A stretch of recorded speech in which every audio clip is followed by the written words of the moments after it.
એ વિચારધારા તમારી હલકીની છે ને હલકીની જ રહે. તમારી આપની સરકારમાં કેટલા મિનિસ્ટર છે ને કેટલા ધારાસભ્ય છે ને જોઈ લેજો તમે પેલા. જુનાગઢ તોરણિયાના સરપંચ તેમજ ગામના આગેવાનોએ આમ આદમી પાર્ટીની સભામાં હોબાળો કર્યો. ગામના સરપંચ અને આગેવાનોએ આમ આદમી પાર્ટીને કાર્યકર્તે અટકાવ્યા. આ ઘટનાનો હાલ વિડીયો સોશિયલ મીડિયા ઉપર ખૂબ જ વાયરલ થઈ રહ્યો છે કે શું છે સમગ્ર મામલો. ગામના લોકોને દેખાડો આપના સંસદ શું બોલે છે. હિન્દુ દેવી દેવતાઓ કોઈ ભગવાન નથી, શપથ લેવડાવ અમે એમાં માનશું ને બોલે છે ને તમારા. તમે હિન્દુ થઈને હું પ્રચાર કરો છો.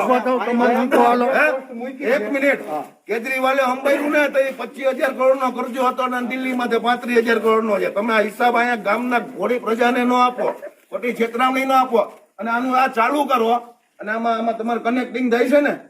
આ ઓલો ગાડું બોલે છે ને પરમદી, આખા ઇન્ડિયામાં તમારો વિરોધ હાલે છે કે આમ શપથ લેવડાવ્યો હિન્દુ દેવી દેવતા નથી કે આમ છે તેમ છે. આવા ધંધા કરો છો.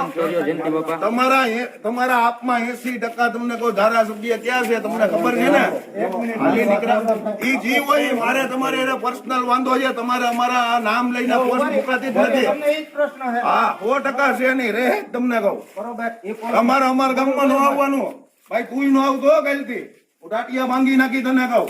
અને લોભામની લાલચ દો, મફત નું દો તમને કહું તો બાપ કોણ ભરશે 10 વર્ષ પછી? કઈ બુદ્ધિ છે તમારામાં? તમારામાં એ વિચારધારા તમારી હલકીની છે ને હલકીની જ રહે. તમારી આપની સરકારમાં કેટલા મિનિસ્ટર છે ને કેટલા ધારાસભ્ય છે ને જોઈ લેજો તમે પેલા. પછી તમે છે ને પેલા કેજરીવાલ નો અભ્યાસ કરો પછી આવજો પ્રચારમાં. અટાણા બંધ કરો, હાલો જવા દો. આવી ખોટી પોસ્ટ અમારી પાસે આવવાનું જ નહીં. આ જો આ તમને પરેશભાઈ છે ને કર્યું છે, જો આ વિજાપુર સરપંચે કર્યું છે. ખડિયા સરપંચ કાળુભાઈ ભાદરકા, તોડિયા સરપંચ રેનીશભાઈ, વિજાપુર પરેશ મોરવાડિયા, સોળવદર વિજયસિંહ ભાટી. આમાંથી એક પણ સરપંચ નથી. ફોટામાં નથી એટલે ખોટું ના લખો ને ખોટા પ્રચાર ના કરો.